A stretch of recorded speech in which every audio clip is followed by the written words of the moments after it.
کہ power of attorney جو آپ نے دی اس میں یہ آپ نے اختیار دیا ہوا ہے کہ آپ کی جائیداد کو بیچ کے آکشن کر کے بینک اپنے اماؤنٹ کی ریکوری کر سکتا ہے۔ یہ یہاں تک تو بات ہو گئی ہماری اس کی کہ بھئی مارٹگیج کیا ہوتا ہے۔ جب ہمارا مارٹگیج مکمل ہو جاتا ہے تو اب ہم چلتے ہیں اپنے اصل ٹاپک کی طرف، جو ہمارا آج کا ٹاپک ہے، جسے ہم کہتے ہیں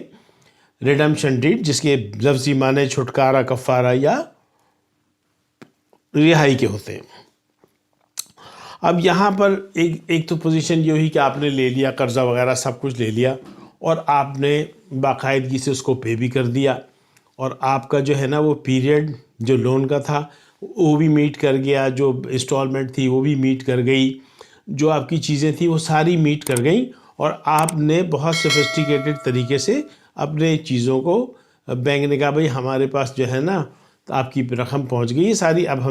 ہمارا کوئی آپ پہ لینا دینا نہیں ہے آپ کی پراپرٹی کے اوپر، لہٰذا آپ اپنی پراپرٹی کے کاغذات واپس لے لیں۔ تو جو کاغذات واپس لینے کا عمل ہے اس عمل کو ہم ریڈمپشن کہتے ہیں، یعنی کہ آپ نے کاغذات جمع کرائے تھے بینک کو، اس کے ساتھ آپ نے قبضہ جمع کرایا تھا، یعنی قبضے کا ایک لیٹر تھا اور کاغذات تھے، اور اس کے ساتھ جنرل پاور آف اٹارنی تھی، اور اس کے ساتھ مارٹگیج ڈیڈ تھی۔ مارٹگیج ڈیڈ آپ کو مل جائے گی، وہ آپ رکھ لیں گے۔ اس کے ساتھ آپ کو جب بینک جو ہے نا ایک ریڈمپشن لیٹر دے گا، جسے ہم کہتے ہیں رہائی، چھٹکارا یا کفارہ کے، ایک لیٹر دیتا ہے کہ بھئی آپ نے جو ہم سے لون لیا تھا وہ ہمیں واپس مل گیا ہے، اب ہمارا آپ پہ لینا دینا کچھ نہیں ہے، لہٰذا آپ جو ہیں آزاد ہیں کہ اپنی پراپرٹی کو جیسے چاہیں استعمال کریں، جہاں چاہیں رجسٹر کرائیں، جس کو چاہیں دیں، ہمارا اس میں کوئی معاملہ نہیں ہے، ہمارا سود بھی ہم کو مل گیا، ہماری ساری چیزیں ہم کو مل گئی ہیں، ہماری اصل رقم بھی مل گئی ہے۔ تو اس طریقے سے یہ جو ہے نا ریڈمپشن، جو ریڈمپشن لیٹر ہوتا ہے نا اسی طرح رجسٹر ہوتا ہے، جس طرح آپ نے ڈیڈ رجسٹر کرائی تھی نا مارٹگیج کی، اسی طرح ریڈمپشن لیٹر بھی رجسٹر ہوتا ہے، اور اس میں جو ہے نا یہ لکھا ہوتا ہے کہ بھئی پیمنٹ ہم بینک کو مل گئی ہے، کوئی لینا دینی، کوئی بار نہیں ہے اس پراپرٹی کے اوپر، اور مالک کی مرضی ہے وہ اس کو بیچے، گفٹ کرے، سیل کرے، رینٹ پہ دے، جو مرضی کرے، وہ وہاں پر یہ معاملے ختم ہو جاتے ہیں۔ اچھا، یہاں میں ایک بات آپ کو بڑی دلچسپ بات ہے، ایک قصہ اس میں شامل کرنا چاہتا ہوں، اور وہ قصہ یہ ہے کہ کبھی کبھار ایسا بھی ہوتا ہے کہ آدمی لون لے لیتا ہے اور اس کے پاس گنجائش نہیں ہوتی اور وہ لون پے کرنے کے قابل نہیں ہوتا، تو جان چھڑانے کے لیے پھر وہ جو ہے نا پراپرٹی کو بیچ دیتا ہے، کہتا ہے یار بیچو، جان چھڑاؤ۔ تو خریدار آتا ہے، اس سے کہتا ہے بھائی اس کے اوپر اتنا میں نے قرضہ لیا ہے، تم مجھے دے دو، بقیہ کے پیسے بینک کو بینک کے پیسے دے دینا، تو یہ پراپرٹی آپ لے لو۔ تو ایک سیٹلمنٹ ہو جاتا ہے، ایک ڈیل ہو جاتی ہے، اور وہ پاور آف اٹارنی رجسٹر کرا کے اس کے پاس چلا جاتا ہے اور کہتا ہے اچھا بھائی اب آئیے قبضہ لے لو آپ، اور یہ پاور آف اٹارنی بھی لے لو، اور آپ اس پہ رہ لو، ٹھیک ہے، مگر کاغذات جب ملیں گے جب آپ جو ہے نا وہ بینک کے پیسے واپس کریں گے۔ اب ہوتا کیا ہے کہ جو دوسرا آدمی آیا تھا جس نے یہ پراپرٹی خریدی، وہ اس کا بھی باپ تھا، اس نے بینک کی پرواہی نہیں کی، اس نے انسٹالمنٹ کی پرواہی نہیں، اس کو وہ لیٹر پہ لیٹر بھیج رہے ہیں کہ بھائی خدا کو مانو پیسے جمع کراؤ، اس نے وہ پیسے جمع نہیں کرائے۔ یہ قصہ ہے۔ تو ہوا کیا کہ پھر بعد میں بینک نے کہا کہ بھائی اس کو ذرا فائل کو دیکھو، اس میں ہے کیا، دیکھا تو اس میں ایک گارنٹر کا لیٹر لگا ہوا تھا، تو یہ انہوں نے بینک والوں نے گارنٹر کو اپروچ کیا اور کہا کہ بھائی صاحب آپ اس کے گارنٹر ہیں، یہ آدمی کا تو پتہ ہی نہیں ہے کہاں پر ہے، لہٰذا آپ ذرا بینک میں آ جائیں، آپ سے بات کرنی ہے۔ وہ بینک میں گیا، انہوں نے بینک کی رقم گارنٹر کو اس پہ جو آؤٹ اسٹینڈنگ تھی وہ ساری بتا دی، ڈیوز بتا دی، اور جو اس پہ بار تھا وہ بھی بتا دیا۔ اس کے بعد بولا بھائی یہ پیسے ہم کو چاہیے، تو یہ آدمی شریف تھا، اس نے کہا چلو ٹھیک ہے میں آپ کو پیسے دے دیتا ہوں کیونکہ میں نے گارنٹی لی تھی۔ یہ کیا کرتا ہے، بینک کو پیسے دے دیتا ہے اور بینک سے کاغذات اور ریڈمپشن لیٹر لے لیتا ہے۔ ریڈمپشن لیٹر لینے کے بعد یہ آ جاتا ہے، اب جس نے خریدا تھا اس کے پاس بھی اتفاق سے پیسوں کا انتظام ہو جاتا ہے، وہ کہتا ہے کہ یار چلتا ہوں میں اور جا کے نا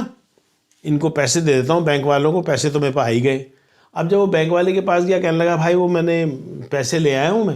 اور آپ جو ہے نا یہ پیسے مجھ سے لے لیں۔ تو بینک والے کہتے ہیں پیسے تو ہمیں مل گئے۔ تو وہ بڑا حیران ہوتا ہے، کہتا ہے آپ کو پیسے کس نے دیے؟ بولا بھائی جس نے مالک کی گارنٹی لی تھی اس نے ہمیں پیسے دے دیے، اور ہم نے کاغذات اور فائل اس کو دے دی ہے، اور ریڈمپشن لیٹر بھی اسی کے نام پہ رجسٹر کرا دیا ہے، کیونکہ ہمیں تو پیسے مل گئے نا، ہمارا تو انٹرسٹ پیسے میں تھا، ہمارے کو پیسے مل گئے، اب جو ہمیں پیسے دے گا ہم اس کے نام پہ رجسٹر کرا دیں گے۔ اب ہوا کیا، کہ وہ اپنے کاغذات لے کے ریڈمپشن لیٹر لے کے گھر چلا گیا، اور جو پرچیزر ہے وہ اس بنگلے میں رہ رہا ہے، اس کے پاس تو کوئی کاغذ ہی نہیں ہے۔ اس نے کیا کیا، جب یہ پوزیشن دیکھی تو اس نے کورٹ میں چلا گیا، اور کورٹ میں جا کے اس نے بولا صاحب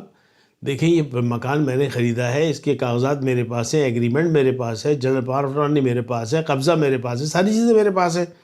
اور یہ جو صاحب ہیں انہوں نے بینک کے اندر پیمنٹ کر جو ہے نا کاغذات لے لیے۔ تو پھر وہ کورٹ سے استدعا کرتا ہے کہ میرے معاملات کو نمٹایا جائے، بینک کے معاملات کو بھی اور تمام معاملات کو نمٹا کے مجھے جو ہے نا اس مکان کے، اس جائیداد کے اصل کاغذات دلائے جائیں تاکہ میری ملکیت فعال ہو جائے۔ تو